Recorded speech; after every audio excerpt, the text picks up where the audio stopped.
നമ്മൾ ഇന്ന് ഐഒയുടെ ഫിസിക്സിൻ്റെ ഒരു പുതിയ ടോപ്പിക്ക് സ്റ്റാർട്ട് ചെയ്യുകയാണ്. സൂപ്പർ കണ്ടക്റ്റിംഗ് മെറ്റീരിയൽസ് ആണ് നമ്മൾ സ്റ്റാർട്ട് ചെയ്യുന്നത്. ഈ സൂപ്പർ കണ്ടക്റ്റിംഗ് മെറ്റീരിയൽസ് പഠിക്കുന്നതിന് മുമ്പ് നമുക്ക് നോക്കാം. 1908 കാമർലിംഗ് ഓൺസ് എന്താ ചെയ്യുന്നത്? അദ്ദേഹം ഹീലിയം ഗ്യാസിനെ ലിക്വിഫൈ ചെയ്തു. അപ്പം ഹീലിയം ഗ്യാസിന് ലിക്വിഫൈ ചെയ്ത ടെമ്പറേച്ചർ എന്ന് പറഞ്ഞാൽ 4.2 കെൽവിനാണ്. അപ്പോൾ 1908 കാമർലിംഗ് ഓൺസ് ഹീലിയം ഗ്യാസിനെ ലിക്വിഫൈ ചെയ്തു. ഹീലിയം ഗ്യാസിനെ ലിക്വിഫൈ ചെയ്ത ടെമ്പറേച്ചർ 4.2 കെൽവിനാണ്. സോ ലിക്വിഡ് ഹീലിയത്തിൻ്റെ ടെമ്പറേച്ചർ എത്രയാണ്? ലിക്വിഡ് ഹീലിയത്തിൻ്റെ ടെമ്പറേച്ചർ 4.2 കെൽവിനാണ്. ഇദ്ദേഹം പിന്നെ എന്താ ചെയ്തതെന്ന് വെച്ചാൽ വെരി ലോ ടെമ്പറേച്ചറിലുള്ള മെർക്കുറിയുടെ പ്രോപ്പർട്ടീസ് ഇദ്ദേഹം നോക്കി. വെരി ലോ ടെമ്പറേച്ചറിലെ മെർക്കുറിയുടെ പ്രോപ്പർട്ടീസ് ഇദ്ദേഹം നോക്കി. അന്നേരം കണ്ടൊരു കാര്യമാണ്, ഈ 4.2 കെൽവിൻ എത്തുമ്പം, അതായത് ലിക്വിഡ് ഹീലിയത്തിൻ്റെ ടെമ്പറേച്ചറാണ് 4.2 കെൽവിൻ.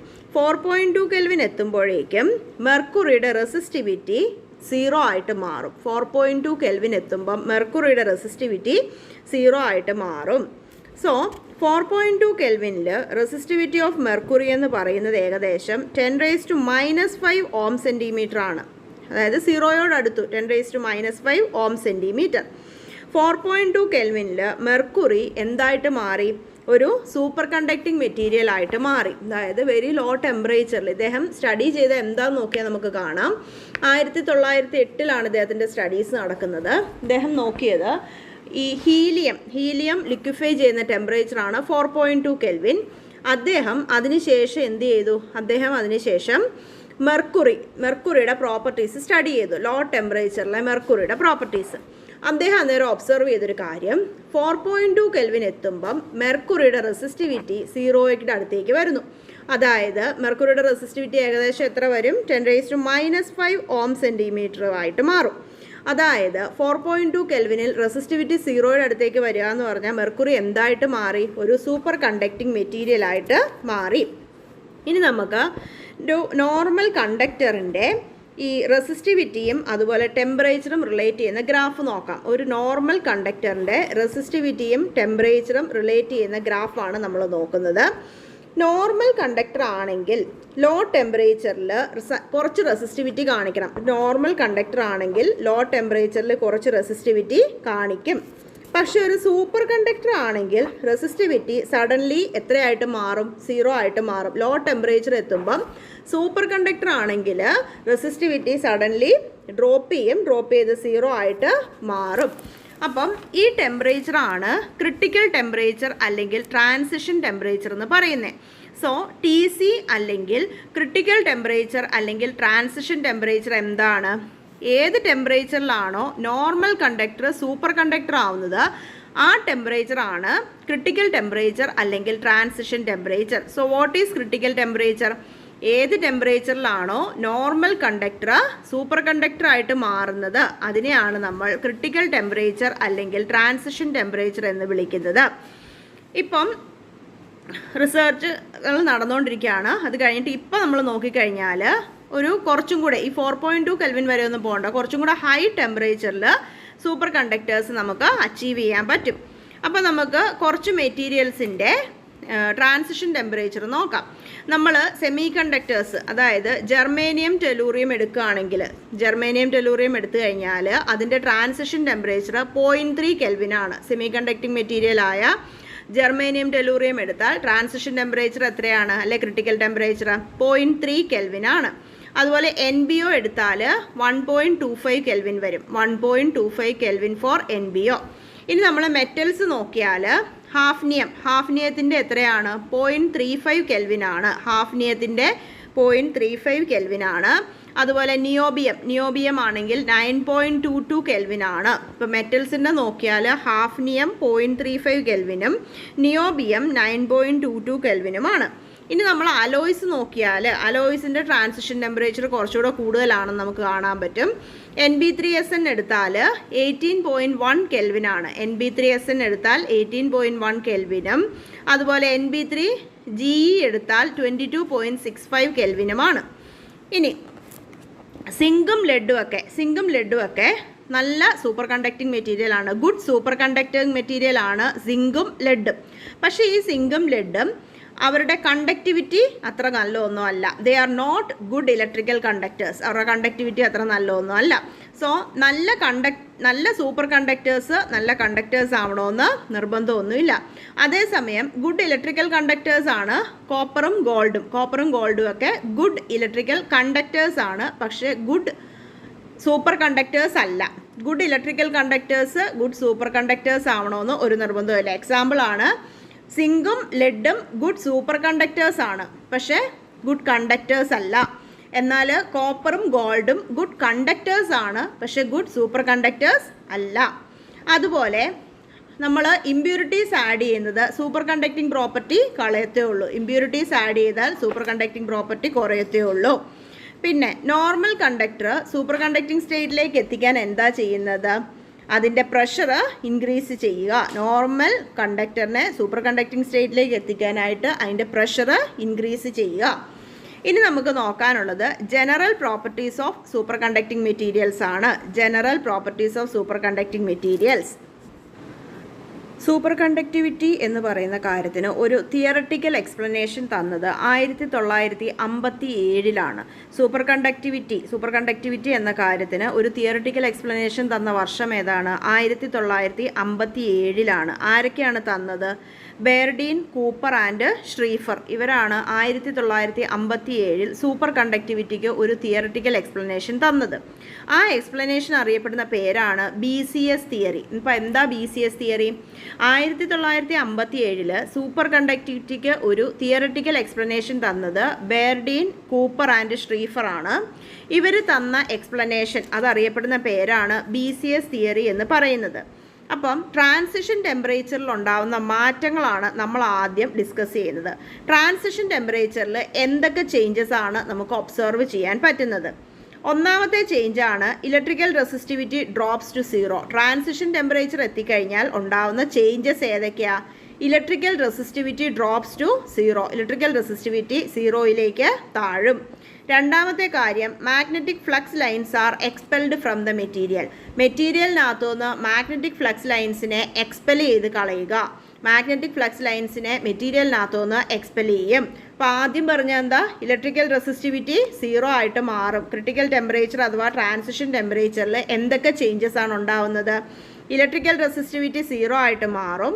മാഗ്നറ്റിക് ഫ്ലക്സ് ലൈൻസിനെ മെറ്റീരിയലിൽ നിന്നും എക്സ്പെൽ ചെയ്യും. അതുപോലെ there is a discontinuous change in the specific heat. Specific ഹീറ്റിനകത്ത് ഒരു ഡിസ്കണ്ടിന്യൂസ് ചേഞ്ച് നമുക്ക് ഒബ്സർവ് ചെയ്യാൻ പറ്റും. പിന്നെ എന്താണ്? തെർമൽ കണ്ടക്ടിവിറ്റി അതുപോലെ വോളിയം ഓഫ് മെറ്റീരിയൽ അതിലൊക്കെ ചേഞ്ചസ് കാണാൻ സാധിക്കും. തെർമൽ കണ്ടക്ടിവിറ്റിയിലും മാറ്റം വരും, വോളിയം ഓഫ് ദി മെറ്റീരിയലിലും മാറ്റം വരും. സോ 4 കാര്യങ്ങളാണ് പറയുന്നത്. ട്രാൻസിഷൻ ടെമ്പറേച്ചറിൽ ഇലക്ട്രിക്കൽ റെസിസ്റ്റിവിറ്റി 0 ആയിട്ട് മാറും. മാഗ്നറ്റിക് ഫ്ലക്സ് ലൈൻസിനെ മെറ്റീരിയലിനകത്തുനിന്ന് എക്സ്പെൽ ചെയ്ത് കളയും. സ്പെസിഫിക് ഹീറ്റിനകത്ത് ഡിസ്കണ്ടിന്യൂസ് ചേഞ്ച് ഒബ്സർവ് ചെയ്യാൻ പറ്റും. തെർമൽ കണ്ടക്ടിവിറ്റിയിലും മെറ്റീരിയലിൻ്റെ വോളിയത്തിലും ചേഞ്ചസ് കാണാൻ സാധിക്കും. ഇത്രയുമാണ് ട്രാൻസിഷൻ ടെമ്പറേച്ചറിൽ വരുന്ന ചേഞ്ചസ് എന്ന് പറയുന്നത്. ഇനി നമുക്ക് ഓരോന്നായിട്ട് നോക്കാം. ഇലക്ട്രിക്കൽ റെസിസ്റ്റൻസ് നമ്മൾ നോക്കിക്കഴിഞ്ഞാൽ ഒരു സൂപ്പർ കണ്ടക്റ്റിംഗ് മെറ്റീരിയലിൻ്റെ ഇലക്ട്രിക്കൽ റെസിസ്റ്റൻസ് എന്ന് പറയുന്നത് 10⁻⁵ ഓം സെൻറ്റിമീറ്റർ റേഞ്ചിലായിരിക്കും. സൂപ്പർ കണ്ടക്റ്റിംഗ് മെറ്റീരിയലിൻ്റെ ഇലക്ട്രിക്കൽ റെസിസ്റ്റൻസ് എത്രയാണ്? 10⁻⁵ ഓം സെൻറ്റിമീറ്റർ റേഞ്ചാണ്. അപ്പോൾ നമ്മൾ റേഷ്യോ എടുത്ത് നോക്കുക. അതായത് ഒരു മെറ്റീരിയൽ സൂപ്പർ കണ്ടക്റ്റിംഗ് സ്റ്റേറ്റിൽ ഇരിക്കുമ്പോൾ ഉള്ള ഇലക്ട്രിക്കൽ റെസിസ്റ്റൻസും അതുപോലെ നോർമൽ സ്റ്റേറ്റിൽ ഇരിക്കുന്ന റെസിസ്റ്റിവിറ്റി ഇതിൻ്റെ രണ്ടിൻ്റെ റേഷ്യോ എടുക്കുകയാണെങ്കിൽ റേഷ്യോ എന്ന് പറയുന്നത് <10⁻⁵ ആയിരിക്കും. എന്ത് റേഷ്യോ ആണ്? ഒരു മെറ്റീരിയൽ സൂപ്പർ കണ്ടക്റ്റിംഗ് സ്റ്റേറ്റിൽ ഇരിക്കുമ്പോൾ ഉള്ള resistivity divided by material normal സ്റ്റേറ്റിൽ ഇരിക്കുമ്പോൾ ഉള്ള റെസിസ്റ്റിവിറ്റി. ആ റേഷ്യോ എടുത്താൽ ഇറ്റ് വിൽ ബി <10⁻⁵. 10⁻⁵നേക്കാളും കുറവായിരിക്കും. ഇനി നമുക്ക് നോക്കാനുള്ളത് മാഗ്നറ്റിക് പ്രോപ്പർട്ടിയാണ്. നമ്മളൊരു സൂപ്പർ കണ്ടക്റ്റിംഗ് മെറ്റീരിയൽ എടുത്തിട്ട് ഹൈ വാല്യൂ ഉള്ള മാഗ്നറ്റിക് ഫീൽഡിലേക്ക് വെച്ച് കഴിഞ്ഞാൽ, ഒരു സൂപ്പർ കണ്ടക്റ്റിംഗ് മെറ്റീരിയൽ എടുത്ത് ഹൈ വാല്യൂ ഉള്ള മാഗ്നറ്റിക് ഫീൽഡിലോട്ട് വെച്ചാൽ എന്ത് പറ്റും? അതിൻ്റെ സൂപ്പർ കണ്ടക്റ്റിംഗ് പ്രോപ്പർട്ടി നശിച്ചു പോകും. ഒരു സൂപ്പർ കണ്ടക്റ്റിംഗ് മെറ്റീരിയൽ എടുത്ത് ഹൈ വാല്യൂ ഉള്ള മാഗ്നറ്റിക് ഫീൽഡിൽ വെച്ചാൽ അതിൻ്റെ സൂപ്പർ കണ്ടക്റ്റിംഗ് പ്രോപ്പർട്ടി നശിച്ചു പോകും. അപ്പം 0 കെൽവിനിൽ സൂപ്പർ കണ്ടക്റ്റിംഗ് പ്രോപ്പർട്ടി നശിക്കാൻ വേണ്ടുന്ന മാഗ്നറ്റിക് ഫീൽഡ് H0 ആണെന്ന് വിചാരിക്കുക. 0 കെൽവിനിൽ സൂപ്പർ കണ്ടക്റ്റിംഗ് പ്രോപ്പർട്ടി നശിക്കാൻ വേണ്ടുന്ന മാഗ്നറ്റിക് ഫീൽഡ് H0 ആണെങ്കിൽ ടി ടെമ്പറേച്ചറിൽ സൂപ്പർ കണ്ടക്റ്റിംഗ് പ്രോപ്പർട്ടി നശിക്കാൻ വേണ്ടുന്ന മാഗ്നറ്റിക് ഫീൽഡ് എച്ച് സിയുടെ എക്സ്പ്രഷൻ എന്ത് വരും?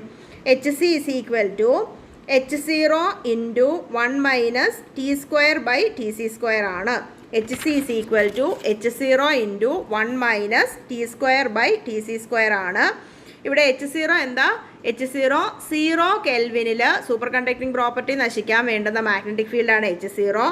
ടി എന്ന് പറയുന്നത് അപ്പോഴത്തെ ടെമ്പറേച്ചർ, അതുപോലെ ടി സി എന്ന് പറയുന്നത് ട്രാൻസിഷൻ ടെമ്പറേച്ചർ. അങ്ങനെയാണെങ്കിൽ എച്ച് സിയുടെ വാല്യൂ, അതായത് സൂപ്പർ കണ്ടക്റ്റിംഗ് പ്രോപ്പർട്ടി നശിക്കാൻ വേണ്ടുന്ന മാഗ്നറ്റിക് ഫീൽഡിൻ്റെ വാല്യൂ ആണ് എച്ച് സി.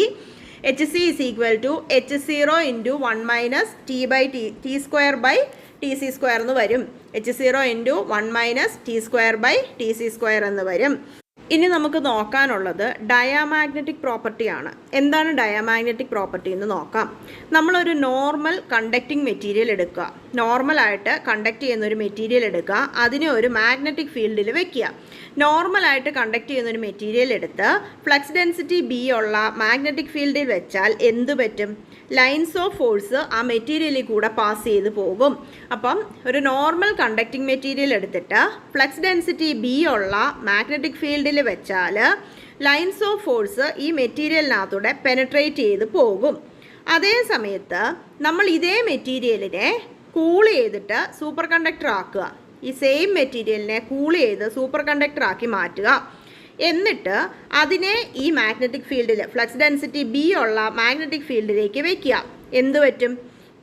ഈ മെറ്റീരിയലിനകത്തുനിന്ന് ആ മെറ്റീരിയലിനകത്തൂടെ ലൈൻസ് ഓഫ് ഫോഴ്സ് പാസ് ചെയ്യത്തില്ല. ഈ മെറ്റീരിയൽ മാഗ്നറ്റിക് ലൈൻസ് ഓഫ് ഫോഴ്സിനെ അതിനകത്തുനിന്ന് വെളിയിലേക്ക് ഇജക്റ്റ് ചെയ്യും. സോ നോർമൽ കണ്ടക്ടർ ആയിരുന്നപ്പം അതിനകത്തൂടെ magnetic lines of force pass ചെയ്തിട്ടുണ്ട്.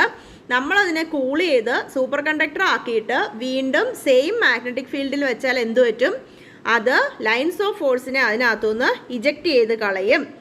ദാറ്റ് മീൻസ് അതൊരു പെർഫെക്റ്റ് ഡയാമാഗ്നറ്റിക് മെറ്റീരിയൽ ആയിട്ടാണ് ബിഹേവ് ചെയ്യുന്നത്. ഒരു super conducting material diamagnetic material ആയിട്ടാണ് ബിഹേവ് ചെയ്യുന്നത്. ഈ ബിഹേവിയർ ആദ്യം ഒബ്സർവ് ചെയ്തത് മീസ്നർ ആണ്. ഈ ബിഹേവിയർ ആദ്യം ഒബ്സർവ് ചെയ്ത ആരാണ്? അത് മീസ്നർ ആണ്. അതുകൊണ്ടാണ് നമ്മൾ ഈ പ്രോപ്പർട്ടിയെ മീസ്നർ എഫക്റ്റ് എന്ന് വിളിക്കുന്നത്. സോ ഒരു സൂപ്പർ കണ്ടക്റ്റിംഗ് മെറ്റീരിയലിനെ മാഗ്നറ്റിക് ഫീൽഡിൽ വെച്ചാൽ ഫ്ലക്സ് ഡെൻസിറ്റി ബി ഉള്ള മാഗ്നറ്റിക് ഫീൽഡിലേക്ക് ഒരു സൂപ്പർ കണ്ടക്റ്റിംഗ് മെറ്റീരിയലിനെ വെച്ചാൽ മാഗ്നറ്റിക് ലൈൻസ് ഓഫ് ഫോഴ്സ് അതിനകത്തൂടെ പാസ് ചെയ്യത്തില്ല. അത് മാഗ്നറ്റിക് ലൈൻസ് ഓഫ് ഫോഴ്സിനെ ഇജക്റ്റ് ചെയ്യും. അതായത് അതൊരു പെർഫെക്റ്റ് ഡയാമാഗ്നറ്റിക് മെറ്റീരിയൽ ആയിട്ട് ബിഹേവ് ചെയ്യും. ഇങ്ങനെ പെർഫെക്റ്റ് ഡയാമാഗ്നറ്റിക് മെറ്റീരിയൽ ആയിട്ട് ബിഹേവ് ചെയ്യുന്ന ഈ പ്രോപ്പർട്ടിയാണ് മീസ്നർ എഫക്റ്റ് എന്ന് വിളിക്കുന്നത്. സോ ഒരു superconductor perfect diamagnetic material ആയിട്ട് ബിഹേവ് ചെയ്യും. ഇത് ആദ്യം ഒബ്സർവ് ചെയ്തത് മീസ്നർ ആണ്. അതുകൊണ്ടാണ് ഇതിനെ മീസ്നർ എഫക്റ്റ് എന്ന് വിളിക്കുന്നത്. ഇനി നമുക്ക് നോക്കാനുള്ളത് എഫക്റ്റ് ഓഫ് ഇലക്ട്രിക് കറണ്ട് ആണ്. സോ ആദ്യം നമ്മൾ ഇലക്ട്രിക്കൽ റെസിസ്റ്റൻസ് പഠിച്ചു, പിന്നെ മാഗ്നറ്റിക് പ്രോപ്പർട്ടി പഠിച്ചു, പിന്നെ മീസ്നർ എഫക്റ്റ് പഠിച്ചു. അടുത്ത നമ്മൾ പറയുന്നത് എഫക്റ്റ് ഓഫ് ഇലക്ട്രിക് കറണ്ട് ആണ്. നമ്മൾ ഒരു large value of electric current ഒരു സൂപ്പർ കണ്ടക്റ്റിംഗ് മെറ്റീരിയലിലേക്ക് അപ്ലൈ ചെയ്യാമെന്ന് വിചാരിക്കുക. സൂപ്പർ കണ്ടക്റ്റിംഗ് മെറ്റീരിയലിലോട്ട് large value of electric current apply ചെയ്യുക. എന്ത് പറ്റും? ഈ large value of electric current apply ചെയ്താൽ അതിൻ്റെ സൂപ്പർ കണ്ടക്റ്റിംഗ് പ്രോപ്പർട്ടി ഡിസ്ട്രോയ് ആയി പോകും. സോ നമ്മുടെ ഒരു സൂപ്പർ കണ്ടക്റ്റിംഗ് മെറ്റീരിയൽ ഉണ്ട്. Large value of electric current apply ചെയ്ത് കഴിഞ്ഞാൽ എന്നാ പറ്റും? അത് അതിൻ്റെ സൂപ്പർ കണ്ടക്റ്റിംഗ് പ്രോപ്പർട്ടിയെ ഡിസ്ട്രോയ് ചെയ്യും. അതെങ്ങനെയാണെന്ന് നമുക്ക് നോക്കാം. നമ്മളൊരു കോയിലായിട്ട് വെച്ചേക്കുന്ന ഒരു വയറ് കൺസിഡർ ചെയ്യുക. അത് ഇപ്പം കോയിലായിട്ട് വെച്ചേക്കുന്ന ഒരു വയർ എടുത്തിട്ട് അത് സൂപ്പർ കണ്ടക്ടറിൻ്റെ മുകളിൽ വൗണ്ട് ചെയ്യുക. ഒരു കോയിലെടുക്കുക. അപ്പം ഒരു വയറ് കോയിലായിട്ട് വൗണ്ട് ചെയ്ത് വെച്ചേക്കുക. എന്നാത്തിൻ്റെ മുകളിലാണ്? സൂപ്പർ കണ്ടക്റ്റിംഗ് മെറ്റീരിയലിൻ്റെ പുറത്ത് വൗണ്ട് ചെയ്ത് വെച്ചേക്കുവാണ്. ഈ വയറിനകത്തൂടെ നമ്മൾ കറണ്ട് ഐ പാസ് ചെയ്യുന്നു വിചാരിക്കുക. വയറിനകത്തൂടെ കറണ്ട് ഐ പാസ് ചെയ്യുകയാണ്. അങ്ങനെ കറണ്ട് ഐ പാസ് ചെയ്യുമ്പോൾ എന്ത് പറ്റും? കോയിലിനകത്തൂടെ കറണ്ട് ഐ പാസ് ചെയ്താൽ അതൊരു മാഗ്നറ്റിക് ഫീൽഡ് ഇൻഡ്യൂസ് ചെയ്യും. നമുക്കറിയാം, ഒരു കോയിലിനകത്തൂടെ കറണ്ട് ഐ പാസ് ചെയ്ത് കഴിഞ്ഞാൽ അതൊരു മാഗ്നറ്റിക് ഫീൽഡ് അതിൻ്റെ ചുറ്റും ഇൻഡ്യൂസ് ചെയ്യും. അപ്പോൾ ഈ മാഗ്നറ്റിക് ഫീൽഡ് എന്ത് പറ്റും? നമ്മൾ നേരത്തെ പഠിച്ചു, ഒരു പർട്ടിക്കുലർ ഇതുള്ള മാഗ്നറ്റിക് ഫീൽഡ് സൂപ്പർ കണ്ടക്ടറിന് ചുറ്റും വെച്ച് കഴിഞ്ഞാൽ എന്നാ പറ്റും? അതിൻ്റെ സൂപ്പർ കണ്ടക്റ്റിംഗ് പ്രോപ്പർട്ടി ഡിസ്ട്രോയ് ആവുമെന്ന് പറഞ്ഞു. സോ നമ്മൾ ഒരു കോയില് എന്തിനു ചുറ്റും വൗണ്ട് ചെയ്യുക? സൂപ്പർ കണ്ടക്ടറിന് ചുറ്റും വൗണ്ട് ചെയ്യുക. സൂപ്പർ കണ്ടക്ടറിന് ചുറ്റും വൗണ്ട് ചെയ്ത കോയിലിനകത്തൂടെ കറണ്ട് ഐ പാസ് ചെയ്യുക. അപ്പോൾ കോയിലിനകത്തൂടെ കറണ്ടായി പാസ് ചെയ്ത് കഴിഞ്ഞാൽ അതൊരു മാഗ്നറ്റിക് ഫീൽഡ് പ്രൊഡ്യൂസ് ചെയ്യും. മാഗ്നറ്റിക് ഫീൽഡ് എന്ത് ചെയ്യും? സൂപ്പർ കണ്ടക്ടിങ് പ്രോപ്പർട്ടിയെ ഡിസ്ട്രോയ് ചെയ്യുകയും ചെയ്യും. സോ എന്തുമാത്രം കറണ്ട് അപ്ലൈ ചെയ്താലാണ് സൂപ്പർ കണ്ടക്ടിങ് പ്രോപ്പർട്ടി ഡിസ്ട്രോയ് ആവുന്നത് എന്ന് നോക്കിയാൽ IC = 2πr/hc എന്ന് കിട്ടും. IC = 2πr/hc. HC എന്ന് പറയുന്നത് ക്രിട്ടിക്കൽ മാഗ്നറ്റിക് ഫീൽഡ് ആണ്. HC എന്ന് പറയുന്ന മാഗ്നറ്റിക് ഫീൽഡ് അപ്ലൈ ചെയ്താലാണ് അവിടെ സൂപ്പർ കണ്ടക്ടിങ് പ്രോപ്പർട്ടി ഡിസ്ട്രോയ് ആവുന്നത്. R എന്ന് പറയുന്നത് സൂപ്പർ കണ്ടക്ടറിൻ്റെ റേഡിയസ് ആണ്. R എന്താണ്? സൂപ്പർ കണ്ടക്ടറിൻ്റെ റേഡിയസ് ആണ്. അങ്ങനെയാണെങ്കിൽ IC എന്ന് പറയുന്ന കറണ്ട് അപ്ലൈ ചെയ്ത് കഴിഞ്ഞാൽ എന്തു പറ്റും? അതിൻ്റെ സൂപ്പർ കണ്ടക്ടിങ് പ്രോപ്പർട്ടി ഡിസ്ട്രോയ് ആവും. ICയുടെ വാല്യൂ എത്രയാണ്? 2πr/hc ആണ്. നെക്സ്റ്റ് പഠിക്കാനുള്ളത് എഫക്റ്റ് ഓഫ് പ്രഷർ ആണ്. എഫക്റ്റ് ഓഫ് പ്രഷർ, ചില മെറ്റീരിയൽസിൻ്റെ പുറത്തേക്ക് ഹൈ പ്രഷർ അപ്ലൈ ചെയ്ത് കഴിഞ്ഞാൽ എന്തു പറ്റും? അത് സൂപ്പർ കണ്ടക്ടറായിട്ട് മാറും. ചില മെറ്റീരിയൽസിൻ്റെ പുറത്ത് ഹൈ പ്രഷർ അപ്ലൈ ചെയ്താൽ അത് സൂപ്പർ കണ്ടക്ടറായിട്ട് മാറും. എക്സാമ്പിളാണ് സീഷ്യം. സീഷ്യം എന്ന് പറയുന്നത് അറ്റ്മോസ്ഫിയറിക് പ്രഷറിൽ ഒരു നോർമൽ കണ്ടക്ടറാണ്. സീഷ്യം അറ്റ്മോസ്ഫിയറിക് പ്രഷറിൽ നോർമൽ കണ്ടക്ടറാണ്. നമ്മൾ പ്രഷർ കൂട്ടുക, സീഷ്യത്തിൻ്റെ പുറത്തുള്ള പ്രഷർ കൂട്ടുക. പ്രഷർ കൂട്ടിക്കഴിഞ്ഞാൽ എന്നാ പറ്റും? 110 കിലോ ബാറിൽ അതൊരു സൂപ്പർ കണ്ടക്ടറായിട്ട് മാറും. എക്സാമ്പിളാണ് സീഷ്യം പറഞ്ഞത്. അപ്പം സീഷ്യത്തിൻ്റെ ട്രാൻസിഷൻ ടെമ്പറേച്ചർ 1.5 കെൽവിൻ ആണ്. ചില മെറ്റീരിയൽസിൻ്റെ പുറത്ത് പ്രഷർ അപ്ലൈ ചെയ്താൽ അത് സൂപ്പർ കണ്ടക്ടറായിട്ട് മാറും. എക്സാമ്പിളാണ് സീഷ്യം. നോർമൽ അറ്റ്മോസ്ഫിയറിക് പ്രഷറിൽ സീഷ്യം ഒരു നല്ല കണ്ടക്ടറാണ്. It's a normal conductor. പക്ഷെ നമ്മൾ അതിൻ്റെ പ്രഷർ കൂട്ടിക്കഴിഞ്ഞാൽ സീഷ്യം എന്തായിട്ട് മാറും? സൂപ്പർ കണ്ടക്ടറായിട്ട് മാറും. 110 കിലോ ബാറിൽ സീഷ്യം എന്താണ്? അതൊരു സൂപ്പർ കണ്ടക്ടറാണ്. അടുത്ത പഠിക്കാനുള്ളതാണ് ഐസോട്ടോപ്പിക് എഫക്റ്റ്. ഇനി നമുക്ക് പഠിക്കാനുള്ളതാണ് ഐസോട്ടോപ്പിക് എഫക്റ്റ്. എന്താണ് ഈ ഐസോട്ടോപ്പിക് എഫക്റ്റ്? ഐസോട്ടോപ്പിൻ്റെ പ്രസൻസ് ഉണ്ടെങ്കിൽ ട്രാൻസിഷൻ ടെമ്പറേച്ചറിൽ മാറ്റം വരും. ഒരു സൂപ്പർ കണ്ടക്ടറിൻ്റെ ട്രാൻസിഷൻ ടെമ്പറേച്ചറിൽ മാറ്റം വരും. ഐസോട്ടോപ്പിൻ്റെ പ്രസൻസ് ഉണ്ടെങ്കിൽ സൂപ്പർ കണ്ടക്ടറിൻ്റെ ട്രാൻസിഷൻ ടെമ്പറേച്ചറിൽ മാറ്റം വരും. ഇപ്പം മെർക്കുറിയുടെ അറ്റോമിക് മാസ് എന്ന് പറയുന്നത് 199.5 മുതൽ 203.4 വരെ വേരി ചെയ്യും. മെർക്കുറിയുടെ അറ്റോമിക് മാസ് നമ്മൾ നോക്കിയാൽ ഐസോട്ടോപ്പ് ഉള്ളതുകൊണ്ട് മെർക്കുറിയുടെ അറ്റോമിക് മാസ് 199.5 മുതൽ 203.4 വരെ വേരി ചെയ്യുന്ന കാണാം. ഈ അറ്റോമിക് മാസിലുള്ള വേരിയേഷൻ കാരണം മെർക്കുറിയുടെ ട്രാൻസിഷൻ ടെമ്പറേച്ചറും വേരി ചെയ്യും. മെർക്കുറിയുടെ transition temperature 4.185 kelvin to 4.146 kelvin വരെ വേരി ചെയ്യുന്ന കാണാൻ പറ്റും. ഇതിനൊരു എക്സ്പ്ലനേഷൻ കൊടുത്ത ആരാണ്? മാക്സ്വെൽ ആണ്. മാക്സ്വെൽ എന്ത് പറഞ്ഞു? Transition temperature is inversely proportional to square root of atomic mass of the isotope.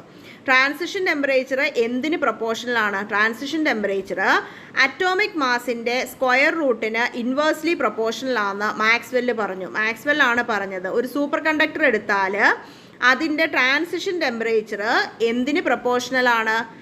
Atomic മാസിൻ്റെ സ്ക്വയർ റൂട്ടിന് ഇൻവേഴ്സ്ലി പ്രൊപ്പോർഷണൽ ആണെന്ന് പറഞ്ഞത് മാക്സ്വെൽ ആണ്. സോ നമ്മളൊരു സൂപ്പർ കണ്ടക്ടർ എടുക്കുക.